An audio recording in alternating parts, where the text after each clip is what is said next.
How's it going, everybody? So 3ds Max has just dropped the latest iteration of Max, 3ds Max 2022. And today on the channel, I wanted to check it out and kind of show you guys the new features, what I think is cool about the program, what I think they fell short on, and I'm definitely going to give kudos where it applies, and then talk about what I hope for in the future. So let's dive in. All right. So the best kind of breakdown I found of the features so far is this YouTuber Eloy Andulaz Fula.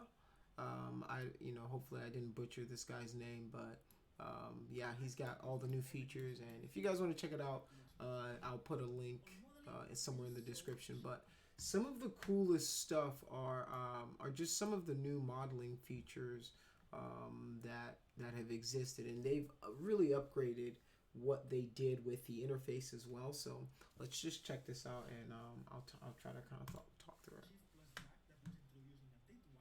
Then on update 2 we get a smart extrude that is activated with shift plus drag, and it will stitch automatically faces.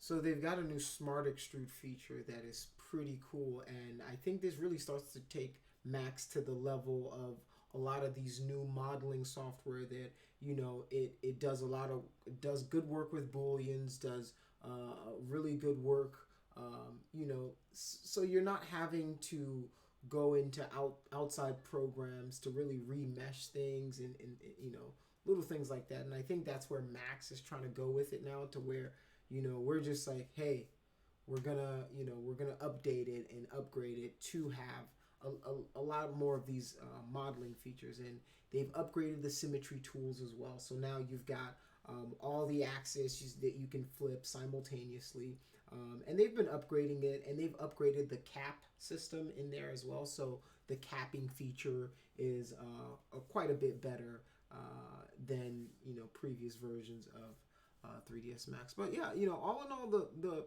from what I've seen, performance wise, it's pretty good. I had to download that first hotfix. You know how Max is. The first iteration that they put out is never the one. You got to wait for their hotfix, and that hotfix did help. And this is a really cool feature. I like that cap. And they did a lot of stuff with how it helps performance and things like that, and even the relax function. Now you have it to where you can just relax the inside of the mesh and not have it affect the edges, which is pretty cool as well. So a lot of performance stuff, a lot of stuff that optimizes a lot of the features that they had in there. And I feel like I don't know if this guy's paid by Autodesk. I'm certainly not, but he did a bunch of really good performance tests that are really cool. And the retopology features, I mean, that alone changes the game for 3ds Max, right? That alone. And they've got this new really cool mesh cleaner as well. This mesh cleaner is pretty cool. Yeah, it's good if you're doing like architectural stuff. You've got a lot of CAD files, and that's what I've been working with a lot lately.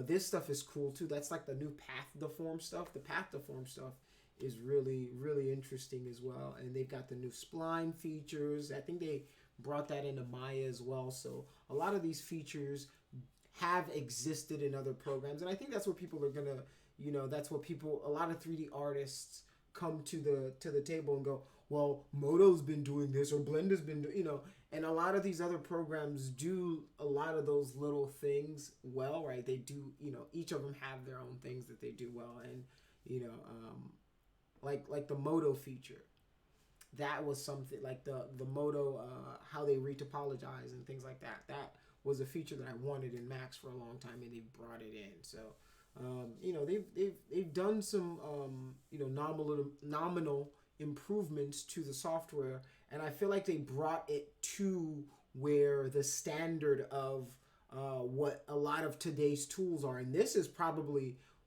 this is a really big step up for the Max viewport, right? So a lot of my students who I don't know how to render nothing, right? They've changed the game for y'all, right? They made it really, really, really easy. And there's like this new presentation mode that exists that I'm gonna have to test out here in a second. I brought my own thing in there to see what it looks like, and man, it's really cool how this new presentation mode works.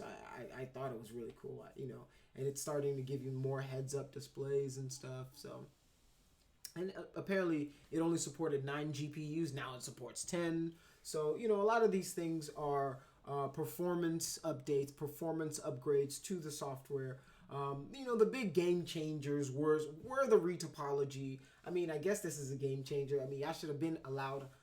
You should have been able to do this a long time, where you can kind of stretch the render viewport. I mean, that's old.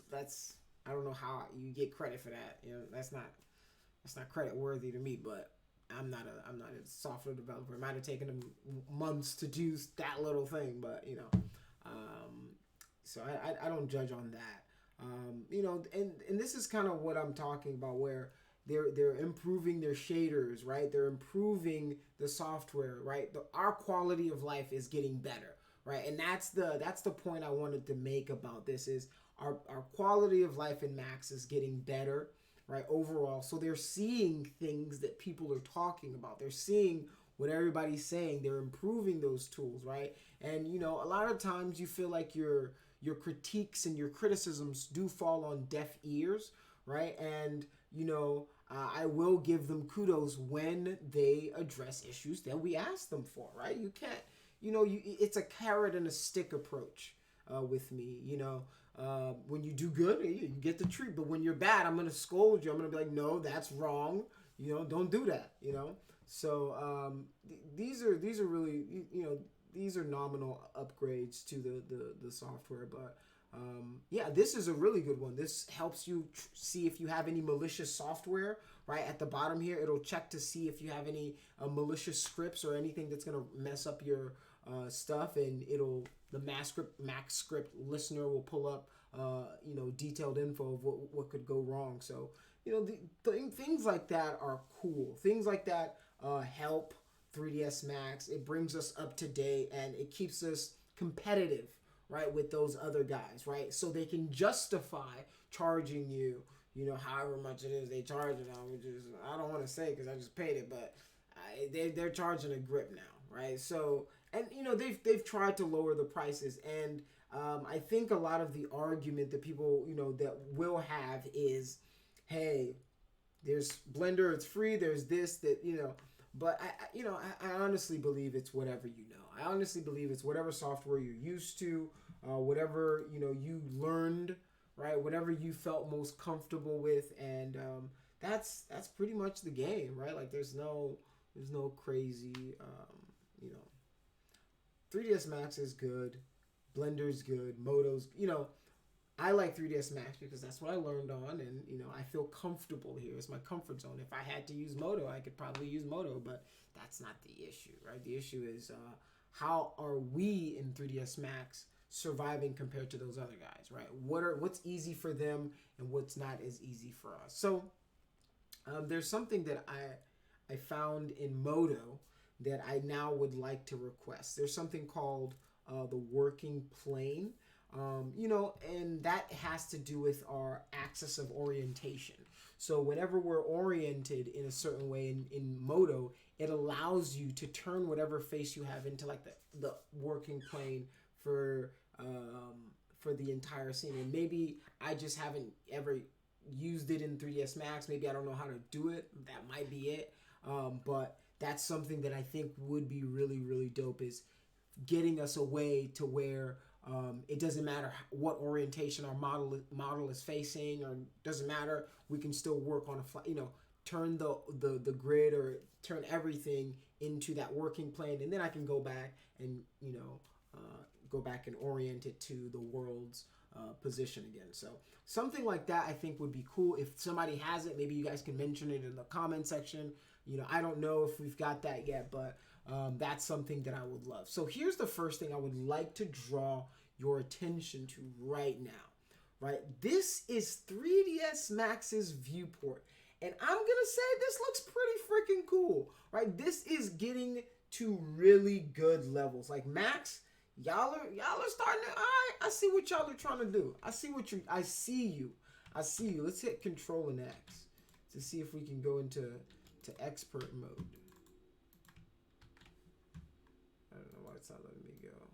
All right, let's go. I think in the settings there's like a preview.